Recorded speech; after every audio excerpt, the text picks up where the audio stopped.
ये बहुत बड़ा खुलासा है और एक आर्मी चीफ की तरफ से आने से इसका ये मतलब है आर्मी के अंदर करप्शन और मिनिस्ट्री ऑफ डिफेंस में करप्शन, पॉलिटिकल लीडरशिप में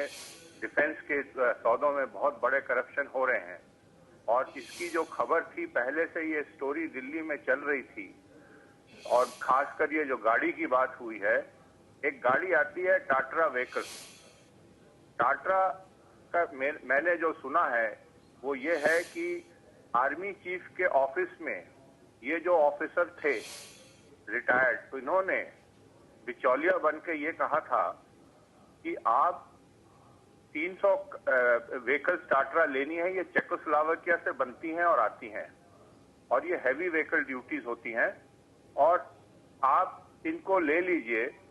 तो उन्होंने कहा था कि मैं अगर डायरेक्टली चेकोस्लोवाकिया से लेता हूं तो मेरा डिफेंस आर्मी का बजट बचता है, क्योंकि मुझे गाड़ी पड़ती है 40 लाख पर गाड़ी, और अगर मैं किसी डिफेंस पब्लिक सेक्टर यूनिट से लेता हूं जैसा अभी किया जा रहा है तो वो मुझे 1 करोड़ में एक गाड़ी देते हैं। तो मेरे डिफेंस आर्मी का छोटा सा बजट है और बहुत सारी जरूरतें पूरी होनी है, इसलिए मैं डायरेक्टली इंपोर्ट करना चाहता हूं, मैं किसी डिफेंस पीएसयू से नहीं लूंगा। ऐसा मैंने ये स्टोरी दिल्ली में बहुत दिनों से चल रही थी जब ये उम्र विवाद हुआ था और उसमें उनके ऑफिस में ये बात कही गई थी और मैंने सुना है कि उन्होंने उस ऑफिसर ने जो रिटायर्ड था उसने कहा कि मैं आपको 15 लाख पर गाड़ी दूंगा। तो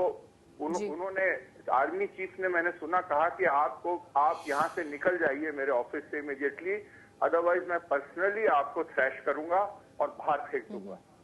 तो ये कहानी बहुत दिनों से चल रही है और मेरे को लगता है इसी संदर्भ में जो इंटरव्यू आया है हिंदू में, उसका और इसका कनेक्शन है और ऐसे लोगों को सामने अब उनके नाम आने शुरू हो जाएंगे, क्योंकि आर्मी टू आर्मी जो कनेक्शंस होते हैं उसमें एक बहुत बड़ी बॉन्डिंग होती है ऑफिसर्स की। और ये क्योंकि थ्रू आउट एक जानलेवा सर्विस है, इसलिए थ्रू आउट सर्विस में 20 साल 30 साल सर्व करते हैं, तो एक्सेसिबिलिटी रिटायर्ड ऑफिसर्स की बहुत जबरदस्त होती है अपने आर्मी चीफ से।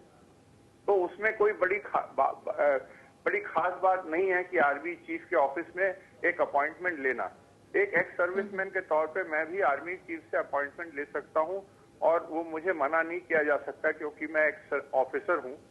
तो ये एक बॉन्डिंग रहती है वेटरन्स की और ये सब देशों में रहती है, क्योंकि ये सर्विस ऐसी है कि इसमें एक जानलेवा चीज होती है। तो बॉन्डिंग के बिना, टीम वर्क के बिना हम लोग सक्सेसफुल हो नहीं पाते युद्ध में। तो वो चीज फिर जिंदगी में चलती रहती है। तो उसमें कोई बड़ी भारी बात नहीं है, पर उन्होंने क्लियरली डिफेंस मिनिस्टर को कहा है। तो सवाल ये उठता है कि डिफेंस मिनिस्टर ये बताएं कि ऑनेस्टी क्या यहीं तक लिमिटेड है कि सबको ब्लैकलिस्ट कर दिया, कि ऑनेस्टी में उनको जब पता था तो उन्होंने उसका इन्वेस्टिगेशन किया और उसके क्या नतीजे आए और वो देश के सामने क्यों नहीं आए।